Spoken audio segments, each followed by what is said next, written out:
Subscribe to our YouTube channel and press the bell icon for the latest updates. How to disable autoplay GIFs feature on Telegram app.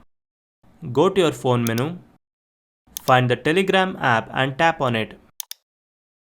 If you open a chat containing GIFs, the GIFs are automatically getting played. To turn it off, tap on the left menu. Now go to Settings. Under Settings section, tap on Data and Storage. Under Autoplay Media section, toggle the button next to GIFs to turn it off. Now, if you open a chat containing GIFs, the GIFs are still.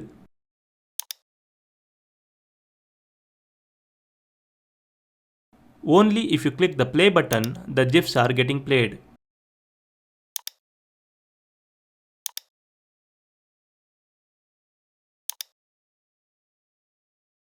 This is how you can disable autoplay GIFs feature on Telegram app. Thank you for watching.